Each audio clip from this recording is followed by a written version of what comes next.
I spent Mother's Day completely alone while my children went to a friend's party, even though I had confirmed with them the day before that they would be coming for brunch and they had both said yes. I cried the entire afternoon in the empty living room, and that very night they came back asking me for money to pay their bills, not knowing that I had already bought my one-way ticket and that everything was about to change. The table had been set since 11 in the morning with clean linens, the good china I only used on special occasions, and the cloth napkins I had ironed the night before. In the center was a small arrangement of flowers I bought with the last few dollars from my Social Security check. The chicken was in the oven, the potatoes peeled, the salad prepared, everything ready for a Mother's Day brunch. I had confirmed with them the day before. I called Tanisha first. She answered in a rush, like always, with that distracted tone she used when she was doing 100 things at once. I asked if they were coming the next day and she said, "Yes, Mama, of course we'll be there." Then I called Malik. He was more direct. "Yeah, Ma. We're coming. Don't worry about it," and he hung up quickly. I felt relieved. I thought this time would be different. I thought this time they would remember. I sat on the living room sofa and waited. At 12 o'clock, nothing. By 12:30, that familiar knot formed in my stomach. At 1 o'clock sharp, the chicken was ready, so I took it out of the oven. The smell filled the empty house. I set the table and sat down, waiting a little. I went back to the table and sat alone, facing all those empty plates, and that's when I understood. They weren't coming again, not this year, just like last year, just like my birthday, just like Christmas. There was always an excuse, always something more important than me. I stayed there for I don't know how long as the clock moved from 3 to 4 to 5. The evening light shifted and the shadows grew longer. The house was so silent I could hear my own breathing and the sound of my heart breaking once again. At 6 in the evening, I got up and put the food in the fridge. No one was going to eat it. I cleared the table, folded the linens, put away the napkins, and threw the flowers in the trash. They were wilted anyway, just like me. I sat back down on the sofa, and that's when the tears came. They weren't loud or dramatic. They were silent tears, the kind that hurt the most because they come from deep inside, from the place where you keep disappointments you don't want to admit, the place where you know the truth but pretend it isn't there. I cried for all the Mother's Days I had spent alone, for all the promises they had broken, for the life I had given them and the single afternoon they couldn't give me. I am 70 years old, 70 years of life, 48 years of being a mother, and that day, in that empty room, I realized something I had been denying for a long time. My children didn't love me, or maybe they did, but not enough. Not enough to remember, not enough to show up, not enough to care. Night fell and I stayed there in the dark without turning on the lights, just me and the heavy weight in my chest that I no longer knew how to remove. I thought about calling them, about sending a message, about telling them how I felt. Sorry, Mama. Things got complicated. Next time. There was always a next time that never came.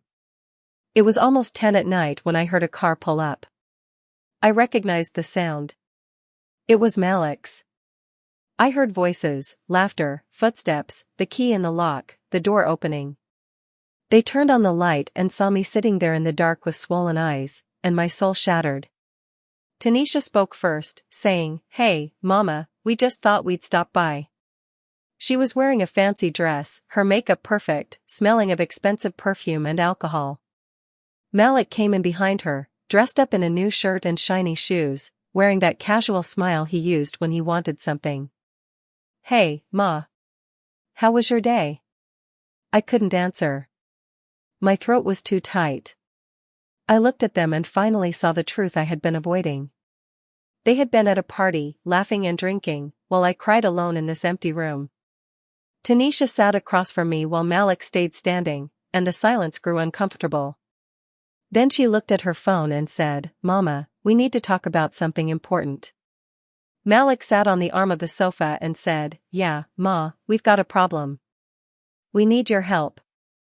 Tanisha explained it was urgent, that the bills had piled up, Malik's rent, her credit card, about $3,000, and they needed me to lend it to them. I looked at them, at my children. They didn't know this was the last time they would see me quiet, submissive, always available. While they kept talking about their debts and problems, I thought only of one thing. My name is Vivian Sterling. I am 70 years old, and I have already bought my one-way ticket. It wasn't always like this. There was a time my children hugged me when they came home from school, when Tanisha ran to me shouting mama and wrapped her arms around my neck, when Malik told me everything he learned that day. There was a time I mattered. We were poor, but we were happy, or at least I believed we were. We lived in a small house on the edge of Cloverdale, Georgia, with 2 bedrooms, 1 bathroom, and a tiny kitchen. My husband Marcus worked construction and I cleaned houses. We barely had enough, but we got by. Tanisha was 6 and Malik was 4, running around barefoot, playing with rocks and sticks because we couldn't afford toys, and they didn't care. I bathed them every night, washed their hair, trimmed their nails, dressed them in clean clothes I had washed by hand, told them stories until they fell asleep. They were my whole life.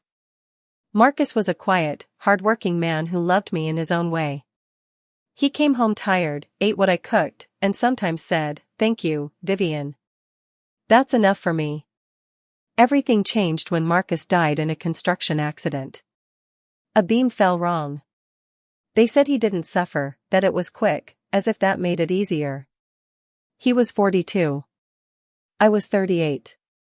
Tanisha was 12 and Malik was 10. Suddenly, I was alone with 2 children, no steady job, no savings, nothing except my hands and my will to keep going. The survivor benefits after Marcus died were pitiful, $500. I woke before dawn and went to bed after midnight. My hands grew rough and calloused, my back started to ache, my knees slowly gave out, but I didn't care because my children were okay. Tanisha and Malik had food on the table. They went to school. They had clean clothes and shoes. They had a mother who was ready to give her life for them, and I truly was. Tanisha, the oldest, was always serious and responsible. She helped me with Malik, watched him when I worked late, cooked for him, helped him with homework. She was a grown woman trapped in a child's body, and I carried guilt for that, for stealing her childhood and forcing her to grow up too fast. Malik was different. He was cheerful, a dreamer, always inventing things. He drew on any scrap of paper he could find and told me that one day he would be an artist, that he would be famous, that he would buy me a big house so I would never have to work again. And I believed him, because mothers always believe their children. The years passed and they grew up. The house felt smaller with every year. Tanisha started complaining, saying her friends had better houses, better clothes, better lives. She looked at me with a silent blame that hurt more than words, as if our poverty was my fault, as if I wasn't already doing everything I could. Malik changed too. He stopped drawing. He stopped dreaming. He began spending time with other boys, coming home late, answering my questions with single words. He grew distant and cold, like a stranger living under my roof. Still, I kept working and sacrificing because that's what mothers do. I told myself that one day they would understand, that one day they would be great. I thought she would help me, that maybe I could finally rest a little. But she didn't. She saved every cent for herself, bought new clothes, shoes, makeup, perfume, and went out with her friends. When I asked her to contribute to the house, she looked at me like I had asked for something impossible. Malik barely finished school and refused college, saying it wasn't for him and that he would work instead. I didn't argue.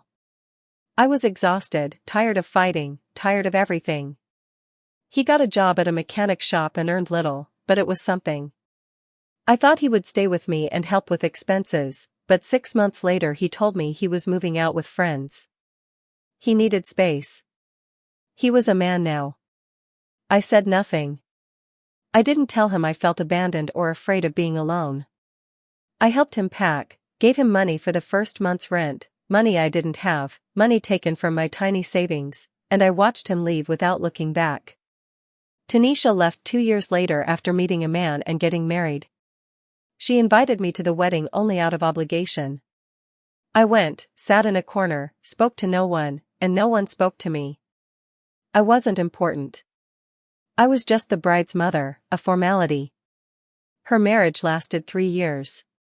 Then she came back crying, saying her husband cheated and mistreated her and that she needed a place to stay. I took her in without hesitation. She was my daughter. She stayed 6 months, recovered, met another man, and left again without even saying goodbye. Malik never married. He had many short-lived girlfriends and introduced them to me when it suited him, saying, "This is my mama, bless her heart, she lives alone and sacrifices so much." They looked at me with pity, the kind that makes you feel small and unnecessary. The years kept passing.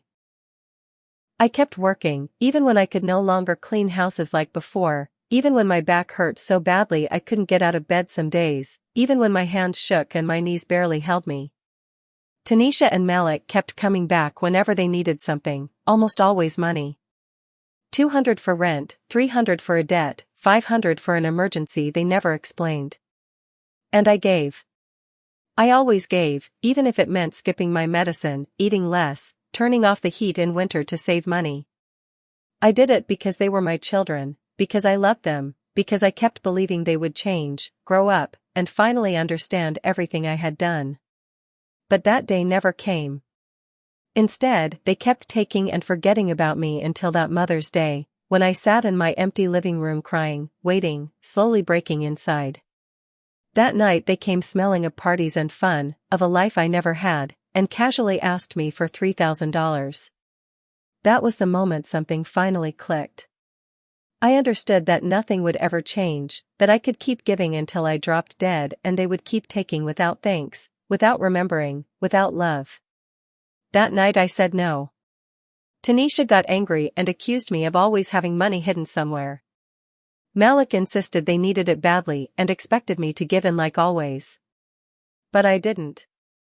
I told them the truth, that my social security was only $1,200 a month, that it barely covered bills, food, and medicine, and that I had nothing left to give. Tanisha stood up in frustration and said it was unbelievable that I couldn't help when they needed me most. Malik said they would find another way and thanked me in a hollow voice. They left without a The door closed and I stayed alone again in that empty house, awake all night as my mind replayed every sacrifice, every time I went hungry so they could eat, every time I worked while sick so they could study, every time I gave what I didn't have. To them, I was never a mother, just an ATM. The next morning, exhausted and sleepless, I made coffee and decided to find the truth. Something didn't add up. Both of them worked and earned more than me, so why did they always need money? I opened social media, something I rarely used, and searched for Tanisha. There it was, photo after photo of expensive restaurants, new dresses, beach trips, parties, drinks, smiles, a life full of luxury while she asked me for rent money. One photo was from the very party she chose over brunch with me, captioned "A perfect day." I searched Malik's profile and found the same thing: bars, friends, motorcycles, designer clothes, concerts, an expensive life that didn't match someone who couldn't pay bills. I stared at those photos for hours, feeling not just sad but cheated and foolish. Then I saw a screenshot from a group chat called the Sterling Kids. It was just Tanisha and Malik. Malik had written, "Did you ask the old woman yet?" Tanisha replied that she knew how to work me, that I always fell for it. Malik joked, calling me a poor thing and saying I could fund them a little longer. I read it again and again, feeling sick. The old woman. Poor thing. That was me. I closed the phone with shaking hands, went to the bathroom, and looked at myself in the mirror. A 70-year-old woman, worn down, white hair, deep wrinkles, sad eyes, hands twisted from a lifetime of work. Vivian Sterling. The woman who gave everything. I went back to my bedroom, opened the nightstand drawer, took out the old box of papers and receipts, and began reviewing everything, counting in my mind how much money I had given them over the last 5 years. $20,000. In 5 years, I had given them $20,000. Money from my Social Security check. Money I had saved by skipping things for myself. Money I had borrowed and was still paying back. $20,000 they spent on parties, clothes, trips, and whims, all while telling me it was for emergencies, urgent debts, necessities. They lied. Always lied. And I had always believed them, because that's what foolish mothers do, believe their children, even when every sign screams they shouldn't. I put the papers away, closed the box, and sat on the edge of my bed. In that moment, I understood something fundamental: if I didn't change this, no one would. They were never going to wake up one day and treat me better. They were never going to be grateful. They were never going to appreciate me. They were never going to love me as I loved them. I had two choices: continue like this until I died, keep being the old woman they funded, keep giving until I had nothing left, dying alone and forgotten in this house while they continued their perfect lives posting happy photos online, or do something different. Something I had never done. Something that scared me just to think about. I could choose myself for the first time in 70 years. I could think about me. I could do something for me. I got up, went to the living room, and turned on the old computer Malik had given me years ago when it was too slow for him. I went online and searched for retirement communities near the coast. I don't know why I searched for that, maybe because I had always dreamed of seeing the ocean, of living near the water, of hearing the waves, of feeling the breeze.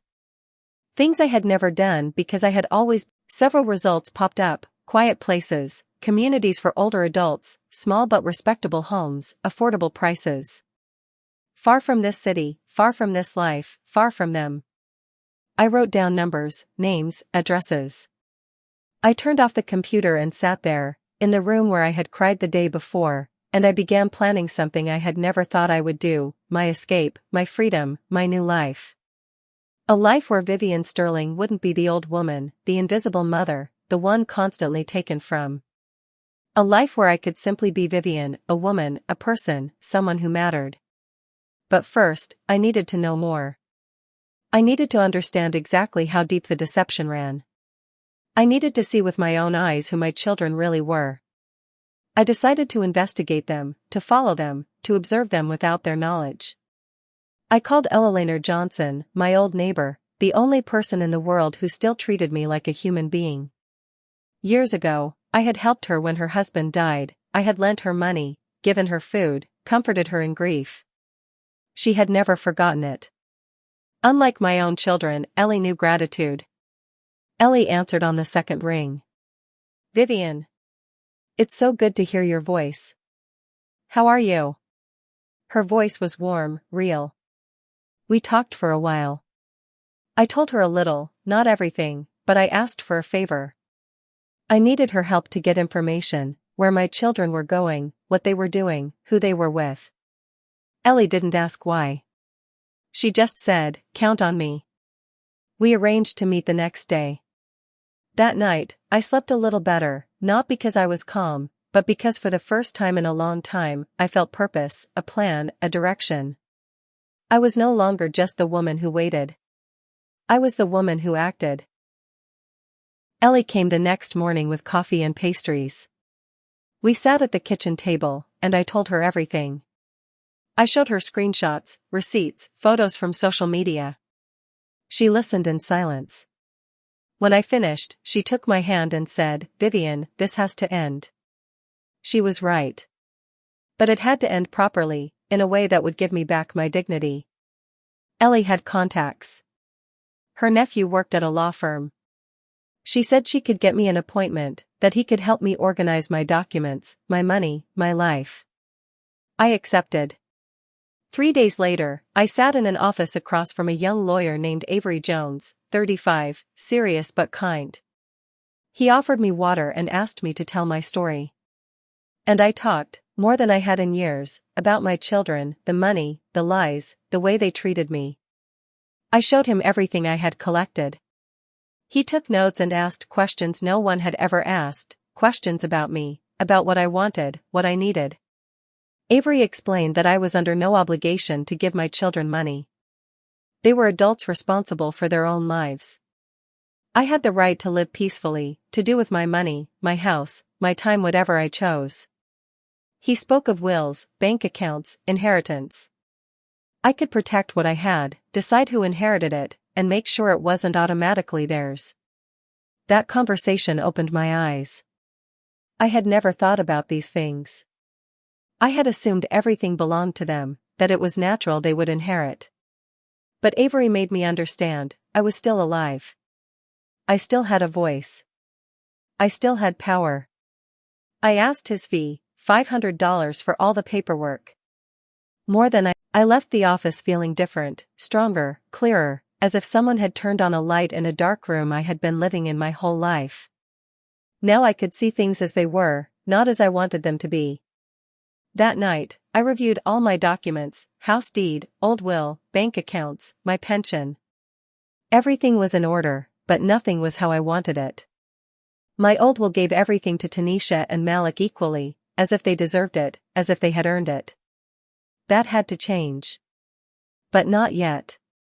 First, I had to observe more, understand more, see how far their lies went, how deep their disrespect ran. I needed to be sure before making irreversible decisions.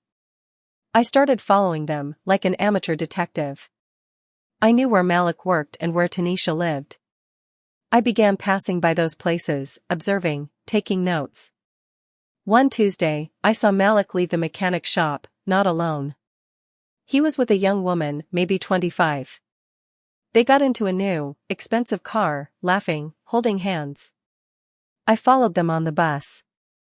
They went to a downtown restaurant, one of those where a single plate costs $50.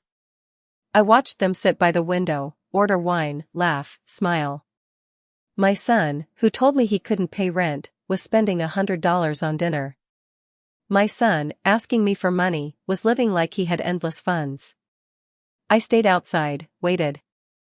They left 2 hours later, still laughing, still happy, kissing on the street, getting back in the car. I returned home on the last bus, tired, sad, but sure, more convinced I was doing the right thing. Next was Tanisha. I knew she worked at an office in the mall. I went early and sat on a bench outside, waiting.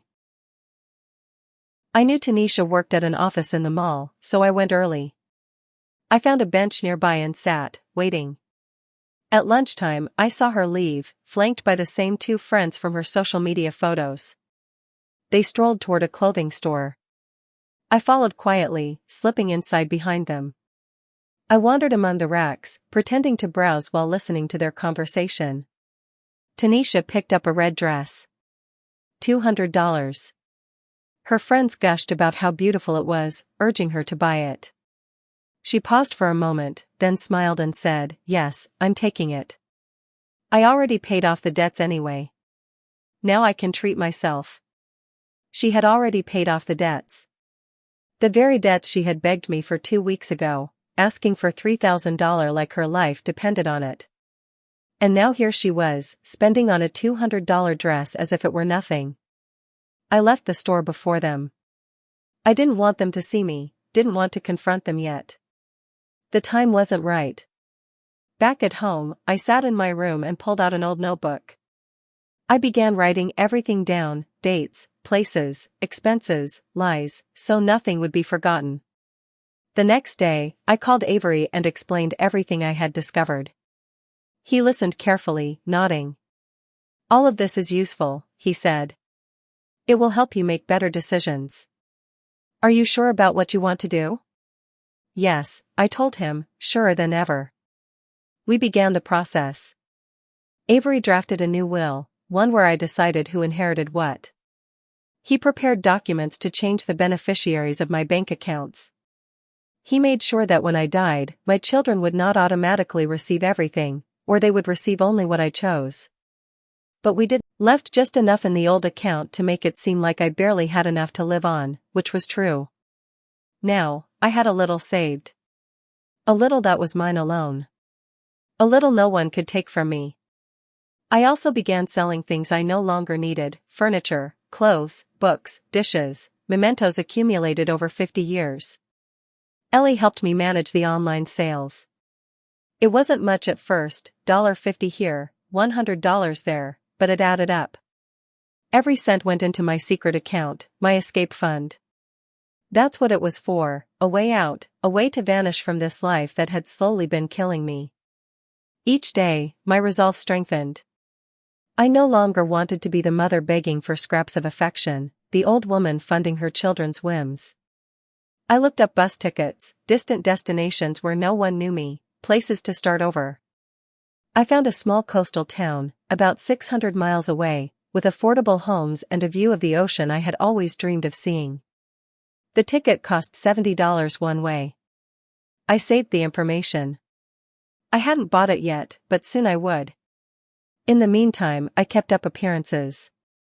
I answered calls from Tanisha or Malik as usual, though they were rare, very rare. 2 weeks passed without a single word from them. No calls, no texts, as if I didn't exist, as if I had died unnoticed. And yet, for the first time in years, I felt fine. Because this loneliness wasn't permanent, it was temporary. I was doing something. I was taking control. I was building a new life. Ellie visited often. We drank coffee and talked. She told me about her grandchildren, about her life. I told her, not just exist, waiting for my children to remember I had a name. I signed the new papers with Avery, the new will, the bank documents, everything legal, everything in order. He gave me copies and explained that my assets were now protected. "You've done the right thing," he said, shaking my hand. "Take care of yourself, Mrs. Sterling. You deserve the best." I left his office feeling light, as if a lifetime of guilt and obligation had been lifted off me. That night, I sat at the computer and bought the bus ticket, one way, destination, Coastal Haven. A town I didn't yet know, but soon it would be my home. The departure was in 2 months, enough time to organize, tie up loose ends, and leave this life quietly. The ticket went into my nightstand drawer, my nightly reminder, my promise, my hope. In 2 months, I would be free. But before I left, they needed to know. Not for revenge, not for hate, but for dignity. I told Ellie my plan. She looked at me with her wise eyes. "Are you sure?" she asked.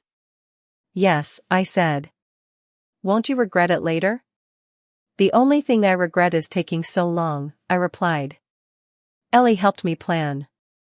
We decided on a dinner, a last supper. Tanisha and Malik would be there. I would tell them something important. Naturally, they would come, expecting I was going to give them something, money, the house, something. They always expected. But this time I would take. I would take my life back, my dignity, my name. We set the date, Saturday, 3 weeks from now. Enough time to prepare and ensure I would not back out. I called Tanisha first. He also sounded busy but confirmed he would come. 3 weeks. 21 days. 504 hours. I began counting backward. During those 3 weeks, I meticulously prepared. I listed what I needed to say, what to show, and how the evening would unfold. I rehearsed in front of the mirror, practicing tone, words, firmness. I prepared the evidence, screenshots from social media, conversations where they mocked me, photos of their luxury while begging for money, receipts from the last 5 years, all organized, numbered, ready. Avery prepared official documents, a letter withdrawing all financial support, copies of the new will, bank changes, all signed and legal. I also prepared 3 envelopes. One for Tanisha, one for Malik, one for Ellie. Ellie's envelope contained a thank you note and $500, plus a little extra for her friendship, her loyalty, for treating me like a human being. Tanisha's envelope held the keys to a safe deposit box containing memories from her father, photos, letters, anything that might matter. Perhaps she would care, perhaps not. It was all she would inherit from me while I was alive. Malik's envelope contained the same, keys to another safe deposit box with mementos from his father in childhood. Material things he could keep. I no longer needed them. Where I was going, there was no room for the past. The days crawled. Every day, my nerves and anxiety spiked, but so did my certainty. Doubts flickered, was I being too harsh, too cruel? But then I remembered Mother's Day. The lies. Their mockery. And the doubt vanished. Ellie visited daily, The same car I had already seen him driving with that young girl, running perfectly, without a single issue. Lies. Always lies. They were not even trying to make the lies sound believable anymore. Then the day of the dinner came. Saturday. I woke up early and cleaned the entire house. Not because they deserved it, but because I did. Because I wanted my last dinner in this house, as the mother of Tanisha and Malik, to be dignified. I wanted everything to be perfect. I cooked all day long. I made their favorite dishes from childhood: roast chicken, scalloped potatoes, fresh salad, homemade bread, and chocolate dessert. I didn't do it to please them. I did it to remind them, to make them understand exactly what they were about to lose. I set the table with the best things I owned: the good china, the silverware I inherited from my mother, the crystal glasses, the embroidered tablecloth. Everything. The table looked beautiful and dignified, the way a Last Supper should. By 6 o'clock in the evening, everything was ready: the food, the table, the envelopes, the documents. I took a bath, put on my best dress, a simple and elegant black one. I fixed my hair and applied a little makeup. When I looked at myself in the mirror, I saw a different woman. A woman who was no longer afraid. A woman ready to speak the truth. They arrived together at 7 in Malik's car. I watched them through the window, cheap wine I had bought just for this night. I wasn't going to waste the good wine on them. We talked about meaningless things: the weather, traffic, their jobs. The same shallow, empty conversation as always. I listened, nodded, smiled when needed, but inside I was counting the minutes, waiting for the right moment. After half an hour, I told them dinner was ready. We moved to the dining room. They sat down and looked at the table. Tanisha said everything looked delicious. Malik asked if there was a special occasion. I told them yes, it was very special, and that I would explain after dinner. We ate. They talked to each other. I barely spoke. I watched them closely, studied them, searching for something, anything, that would make me doubt myself, something that would remind me of the children they once were, some sign of real love. But I found nothing. I only saw two selfish adults sitting at my table, enjoying my food, waiting to see what they could take from me this time. When dinner was over, I cleared the dishes. Tanisha offered to help. I told her to stay seated, that I would be right back. I went into the kitchen and took a deep breath. This was the moment. There was no turning back. I returned to the dining room carrying a tray. On it were 3 envelopes, documents, proof. I placed everything in the center of the table. They looked at it with curiosity and expectation, probably thinking it was money, deeds, or something else they could claim. I sat down and looked them both in the eyes, first Tanisha, then Malik, and began to speak. My voice was firmer than I expected, clear and strong. I told them I had called them because I had something important to say, something I had carried inside me for a long time, something I could no longer stay silent about. They nodded, still not understanding. I told them I knew everything. I knew about their lies. I knew how they talked about me. I knew they called me the old woman. I knew they mocked me while I gave them my last dime. I knew their emergencies were fake, their urgent debts invented, that everything was a lie. Their expressions changed. Tanisha's smile vanished. Malik's eyes widened. They tried to speak, to interrupt. I raised my hand. No, I said. It's my turn now. You've had years to talk, years to lie. Now you listen. I took out the first envelope with the screenshots and laid them on the table one by one so they couldn't deny them. Their conversations. Their mockery. Their plans to get money from me. All printed. All real. Undeniable. Tanisha turned pale. Malik didn't move, staring at the papers like he couldn't believe I had uncovered their secret. Mama, Tanisha started. I stopped her. I don't care what you meant to say. I care about what you said. And what you said was enough. Malik tried to defend himself. Mama, that was months ago. We were just joking. I looked straight into his eyes. Don't lie to me anymore, Malik. Don't insult me by lying in my own house. Those messages are from 2 weeks ago. And you weren't joking. You were saying exactly what you think of me. I pulled out more papers, receipts and a full list of the money I had given them over 5 years. $20,000. I placed it in front of him. $20,000, I said.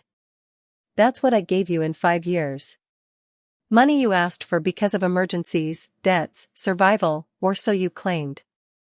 Then I showed them the photos from social media. Tanisha at restaurants. Malik with his new car.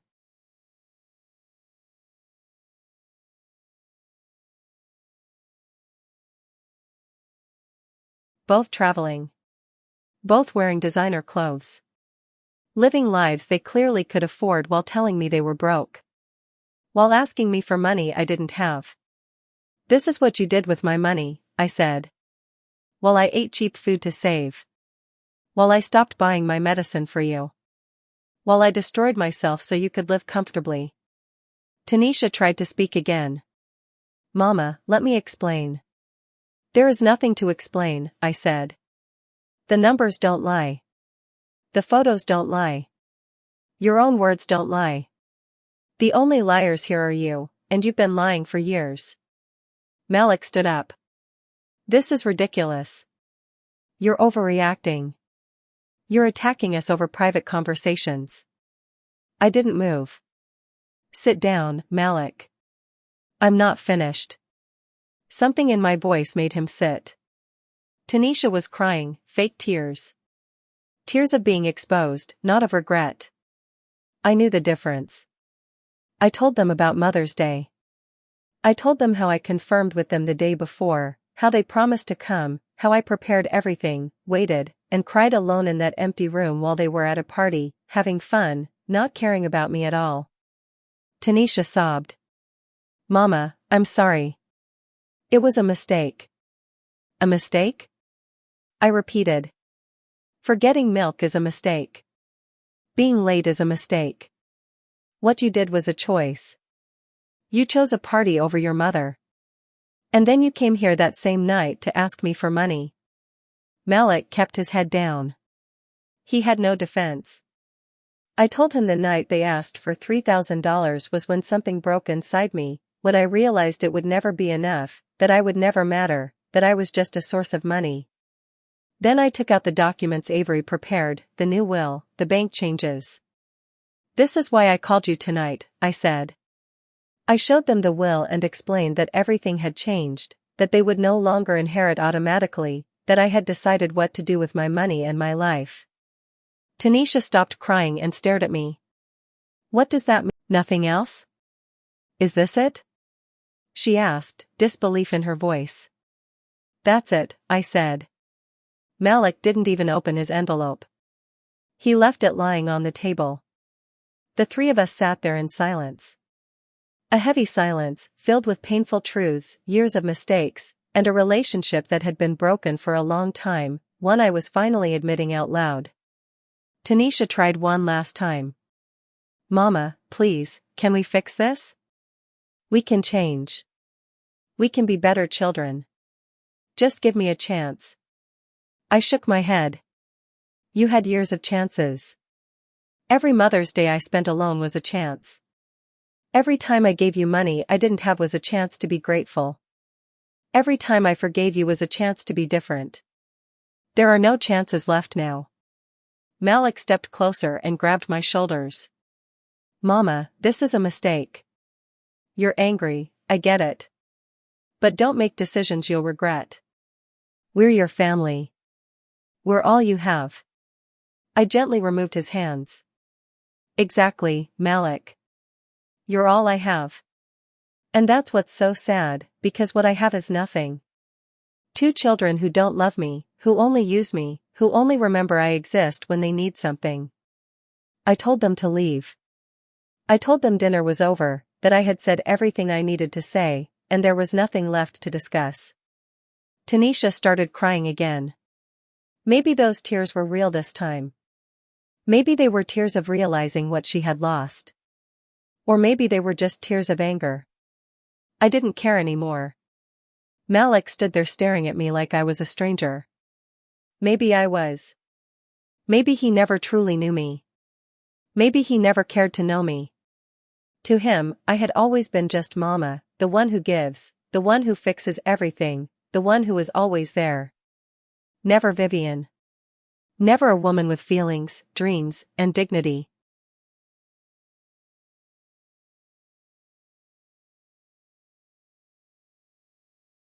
I walked to the door, opened it, and waited for them. Go, I said. And this time my voice didn't shake. This time I felt no guilt. This time I felt only peace. A strange peace. The peace of finally telling the truth. The peace of standing up for myself. The peace of choosing my dignity over their comfort. Tanisha walked past me first, crying without looking at me. Malik followed. He stopped at the door. This isn't over, Mama. We'll talk when you calm down. There will be no more conversations, I said. This is final. Go. He left. I watched them walk to the car. I saw them get in. I saw Malik slam his hand against the steering wheel in anger. I saw Tanisha wiping her tears. I watched the car pull away and the tail lights disappear down the street. When they were gone, I closed the door. I stood there alone in the quiet hallway. I thought I would feel something, sadness, regret, fear. But I felt none of that. I only felt relief. Deep relief, like taking off a shoe that had been hurting all day. Like letting go of a weight I had carried for so long I forgot what it felt like to live without it. I went back to the dining room. I looked at the dirty dishes, the scattered papers, the open envelopes, the mess left behind by the truth. I started cleaning. I washed the dishes, packed away the food, wiped the table. And with every item I put away, it felt like I was also putting away a piece of my past. A piece of the old Vivian, the one who endured everything, who stayed quiet, who accepted crumbs.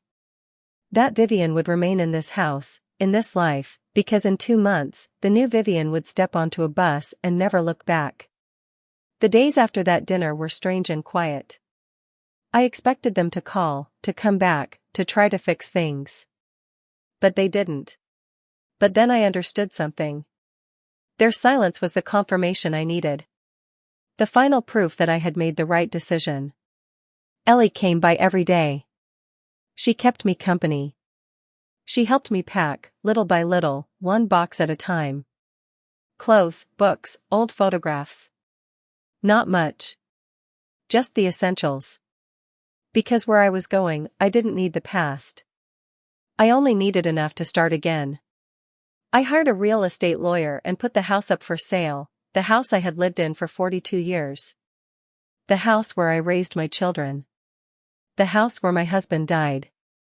A house full of memories, a few good ones and many painful ones. It was time to let it go. The lawyer said he could sell it for a good price, $100,000. It was old, but in a decent neighborhood. There were already interested buyers. He said we could close the sale in a month. Perfect timing. I didn't tell Tanisha or Malik. I didn't owe them an explanation. The house was mine. It was in my name. I paid for it with my hard work, with Marcus's pension, and with my own savings over the years. They had no right to it while I was alive. I started giving things away. Old furniture. Appliances I no longer needed. I gave them to neighbors, to people who had always treated me kindly. People who greeted me, who asked how I was doing, who showed me more respect than my own children ever did. Miss Eva Carter from the corner took the dining table, the same table where that last dinner had taken place. She was so happy. She hugged me and thanked me again and again. She promised to take good care of it, and I knew it was in better hands than if I had left it to my children. Mr. George Thomas from next door took the sofa. I gave the television to the woman who sold flowers on the corner. With every item that left the house, I felt lighter, as if I were cutting loose ropes and getting ready to float. One afternoon, 3 weeks after the dinner, there was a knock at my door. I let her in, not because I had forgiven her, but because I wanted to know why she had come. She sat on one of the few chairs left and looked around. She noticed what was missing. "Where's the sofa?" she asked. "I gave it away," I said. Her face fell. "You gave it away?" "But that was family property." "Yes," I said. "My family property. My family with your father, not your family. Now it belongs to someone who will appreciate it." Tanisha took a deep breath. "Mama, I came to talk. To try to fix things. I came to apologize." I looked at her calmly. "Go ahead," I said. "I'm listening." She spoke for a while. She said she had been thinking, that she realized how wrong they had been, that she regretted how they treated me, that she wanted another chance. I listened to everything. When she finished, I asked her, "Did Malik realize it too? Does he want to apologize?" She looked down. "He's more resistant," she said. "He thinks you exaggerated. He thinks you were too harsh. But I don't agree. I think you have every right to be angry." "A little more resistant," I repeated. "So he didn't come because he truly cares. Only you came, and you came because you're afraid of losing the inheritance, not because you truly care about me." Tanisha shook her head. "No, Mama. It's not about that. It's because I love you.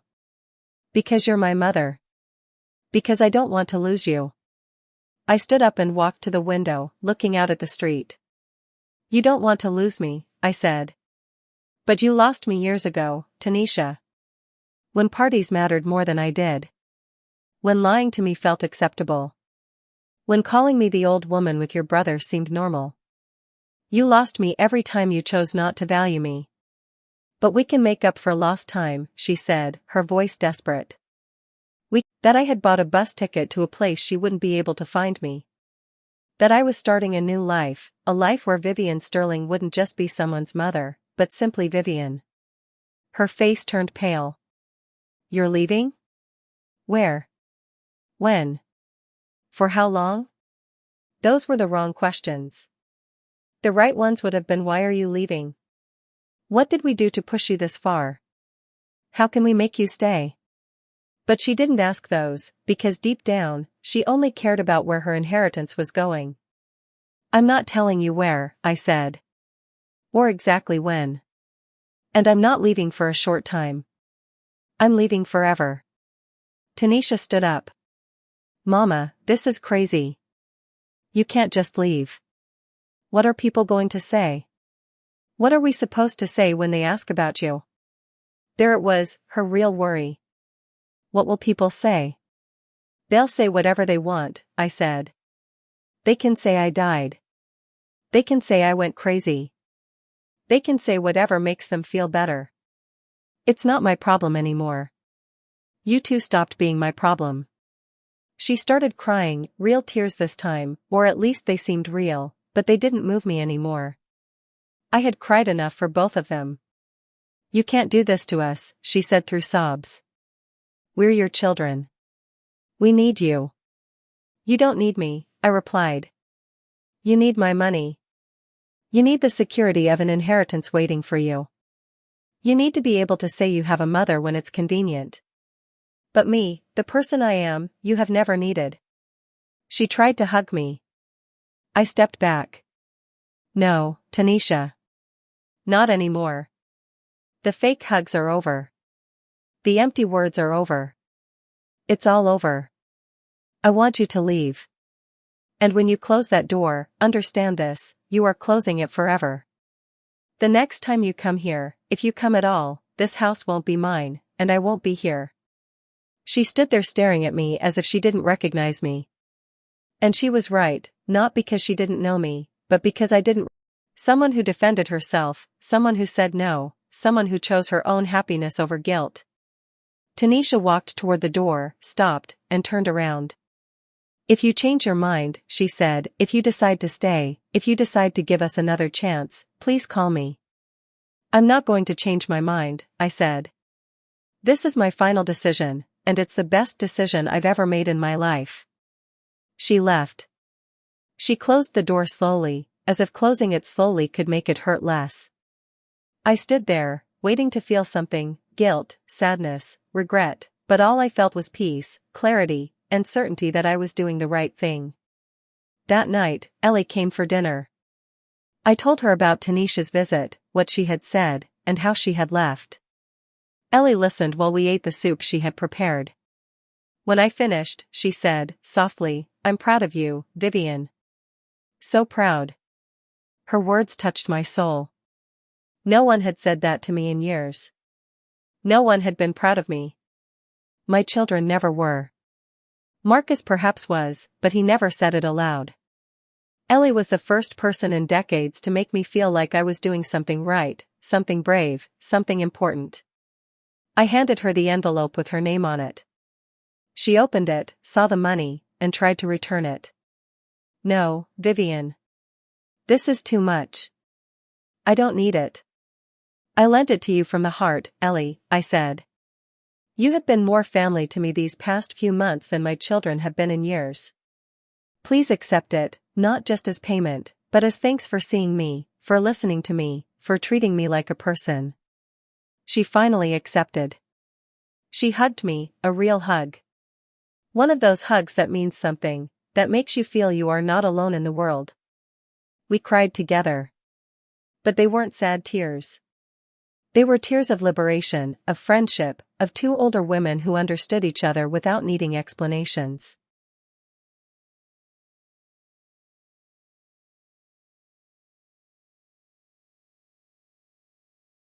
The following days were a whirlwind.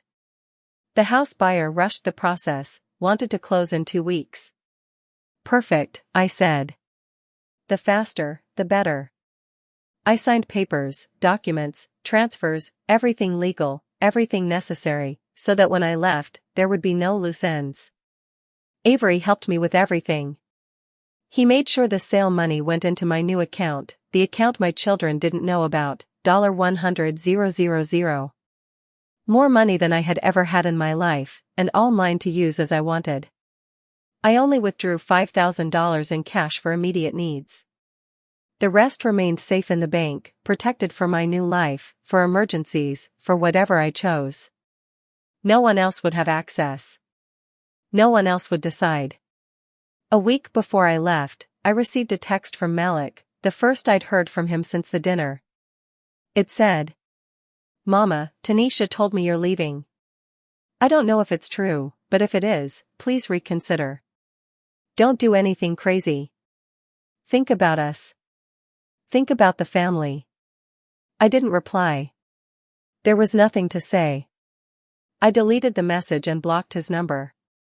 I did the same with Tanisha's. No more texts.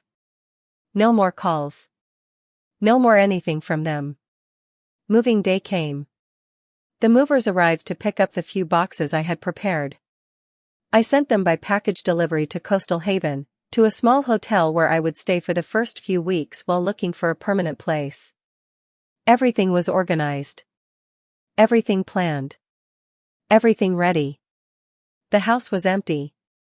Completely empty.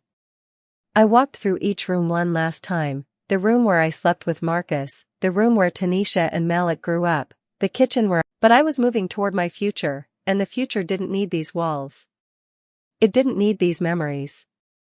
It only needed a 70-year-old woman with a bus ticket and a small suitcase. I closed the door for the last time. I gave the keys to the lawyer, signed the final paper. 42 years of history ended with one signature, one handshake. And I didn't cry. I didn't look back. I just walked forward. Ellie took me to her house that last night. I slept on her sofa. We talked late into the night, about life, about dreams, about the ocean I was about to see. She told me to visit when I could. I promised I would, and I meant it. The day of departure dawned clear, as if the universe knew I needed a good day to start my new life. I got up early. Ellie had made coffee. We had breakfast in comfortable silence, the kind that exists only between true friends. My bus left at 10. Ellie drove me to the terminal. I carried my small suitcase with the essentials, clothes, documents, old photographs not of my children, but of Marcus, of my parents, of moments worth remembering. We arrived an hour early. We sat on a bench, holding hands like two sisters saying goodbye. Ellie's eyes were moist. "Vivian," she said, "you're going to be okay. I know you will find the peace you deserve." "I know," I said. For the first time in years, I truly believed it. Then something unexpected happened. I saw someone familiar, Tanisha, walking quickly toward me, Malik behind her. My heart raced. How had they found me? How did they know? They came up. Tanisha, breathless, said, "Mama, thank God we found you." Malik looked at my suitcase, at the bus ticket in my hand, the reality finally sinking in. Ellie stood up, placing herself between them and me, protective. "What are you doing here?" she asked. Tanisha ignored her. "Mama, you can't leave like this. Please. We have to talk." Malik nodded. "This is insane. You're our mother. You can't just disappear." I looked at them calmly. "How did you know I would be here?" I asked. Tanisha hesitated. Then spoke. "I called Ellie. I begged her to tell me. I said we needed to say goodbye, that we needed one last talk." I looked at Ellie. She shook her head. "I'm sorry, Vivian. She just wanted to say goodbye. I thought maybe it would be good. Maybe they needed closure." I wasn't angry. I understood Ellie's heart, she thought she was doing the right thing. "It's okay," I said. "It's fine." I stood. Faced my children. "You have 5 minutes," I said. "Tell me why you came." Malik spoke first. "Mama, you sold the house, our house, the house we grew up in, without telling us, without asking. How could you?" I looked at him steadily. "That house was mine, Malik. Not yours. Not Tanisha's. Mine. I paid for it. I lived in it. I decided what to do with it. You had no right." "But it's our inheritance," Tanisha said. "It's our future." "Your inheritance," I repeated. "Your future. It's interesting that you only care about what you will get when I die. Never about what you could give me while I'm alive. Never about how you could make my last years good. Only about what you will inherit." "That's not true," Malik said. "Of course we think about you. Of course you matter." I laughed, bitterly. "If I mattered to you, you wouldn't be here complaining about the house. You'd ask why I'm leaving, if I'm okay, what I need. But no. You only care about money, as always." Tanisha cried again. "Mama, please don't leave hating us. Don't leave like this. We can change. We can be better. Give me a chance. Give me time to show you I can be the daughter you deserve." I looked at her. "You had 50 years to be that daughter, Tanisha. 50 years. I don't have any more time to wait." I took 2 envelopes from my purse, the last 2 I had prepared. I handed them over, one for each. "This is the last thing you will receive from me," I said. "Open them when you leave." "Not now. When you leave." Tanisha took her envelope with shaking hands, while Malik left his in his pocket without even looking at it. "What's inside?" Malik asked. "A letter," I said, "telling you everything I couldn't say all these years. Everything I stayed quiet about, everything I endured, everything you deserved to hear a long time ago, and also something else, something you need to know." Tanisha opened her envelope even though I told her to wait. She pulled out the letter and began reading, and I saw her face change as the color drained from it. She looked up at Malik and said, "Malik, you have to read this. He took out his envelope and read it too, and soon both of them were staring at me in shock. In those letters, I had written the full truth. I told them about every sacrifice I made, every time I ate less so they could eat more, every time I skipped buying my medicine so I could pay for their school, every time I worked while sick so they could have new clothes. I included numbers, dates, and details they never knew or chose to ignore. I also told them about the money, exactly how much I received from selling the house, $100,000. I told them they would not see a single cent of it while I was alive, that I would use it to live my remaining years the way I wanted, without asking permission and without feeling guilty. I explained that I had changed my will, and that when I died, whatever little remained would be divided as follows: 50% to Ellie for being the only person who treated me with dignity, 25% to a charity that helps abandoned elderly women, and the remaining 25% split between the two of them, if they were still alive to receive it. "This can't be legal," Malik said. "There has to be some law that protects children, that gives us a right to inheritance." I looked at him with pity and said, "It is completely legal, Malik. Avery made sure of that. I have every right to decide what to do with my money, my property, and my life, and this is what I chose." Tanisha was crying as she said, "But Mama, you don't have to leave. Stay, live close to us. We can take care of you, we can be more present, please." "I already bought the ticket," I said. "I already closed the sale. I already said goodbye.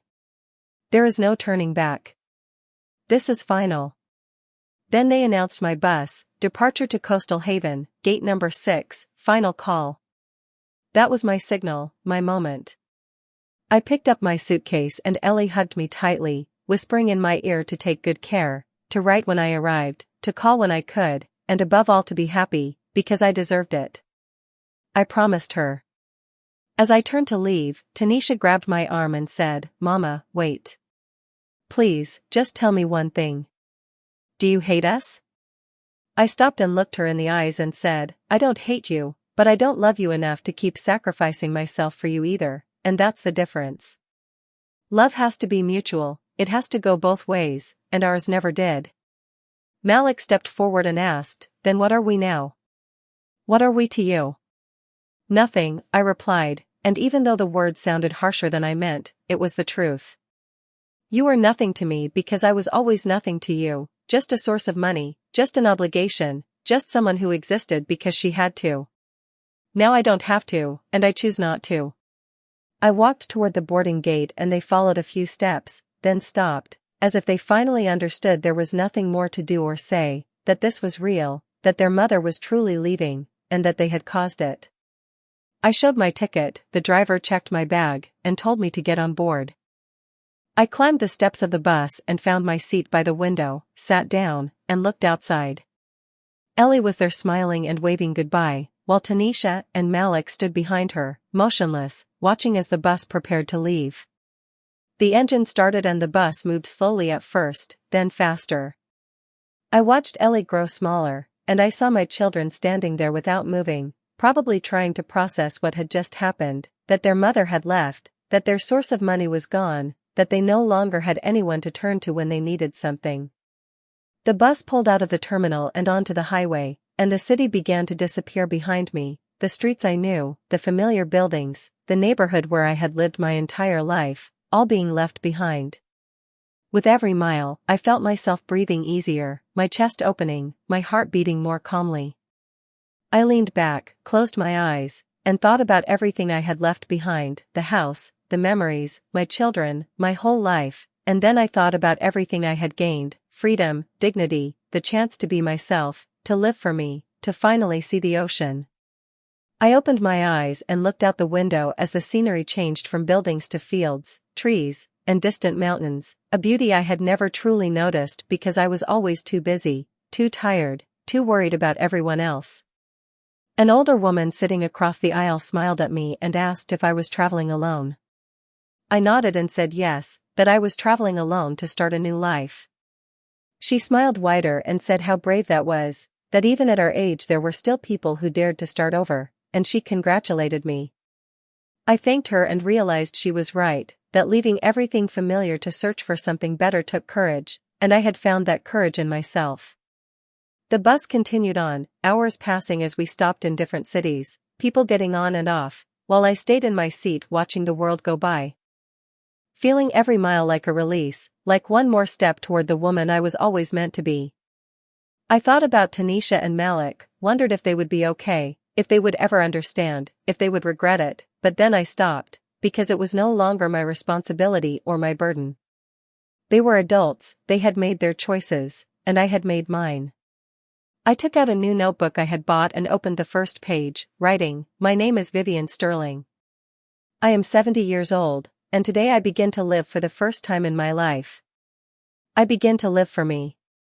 The bus arrived at Coastal Haven at dawn the next day after traveling all night, and I had barely slept, not from discomfort but from excitement and anticipation, because for the first time in decades I felt something like hope, the hope that something good was finally coming.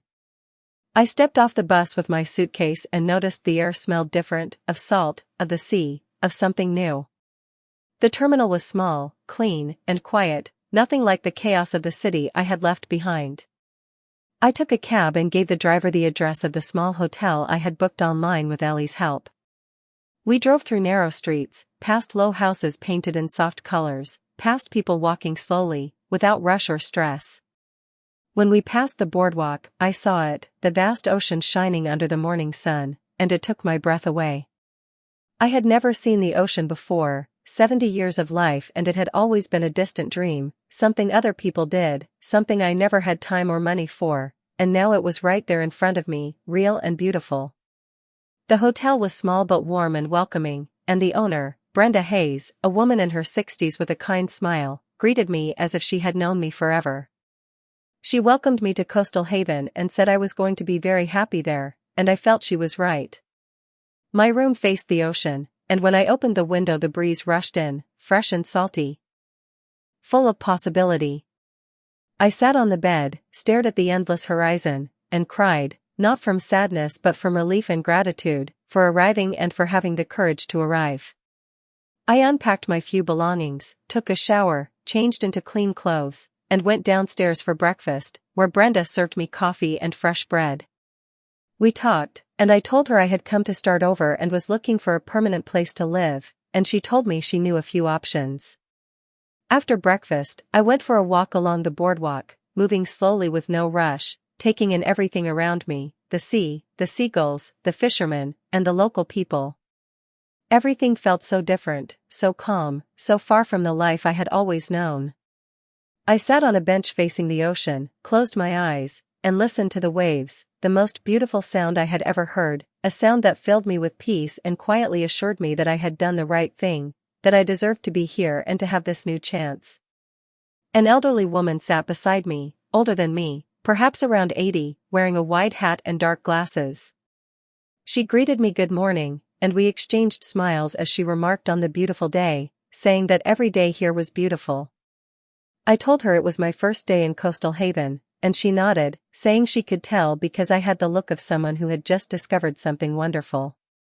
She introduced herself as Miss Gloria Jenkins and told me she had lived there for 20 years, that she too had come to escape a life she could no longer endure and people who had hurt her, and that coming here had been the best decision she ever made. I felt deeply connected to her story, and we talked for hours as she told me about the town, the people, and the simple, quiet life without the complications of the city. She spoke about a small community of older women who, like us, had come searching for peace and a fresh start, and she invited me to join their group that met on Tuesdays for reading, knitting, conversation, and friendship. I accepted immediately because for the first time in years, I wanted to socialize, to meet people, to make friends, since I finally had the time, the energy, and the desire to live.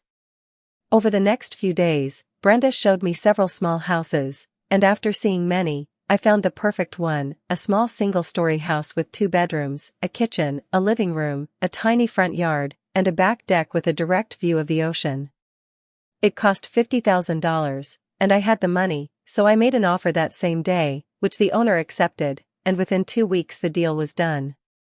I signed the papers, transferred the money, and for the first time in my life, I owned a house that was only mine, not shared with a husband, not meant to be left to my children, just mine to live in as I wished.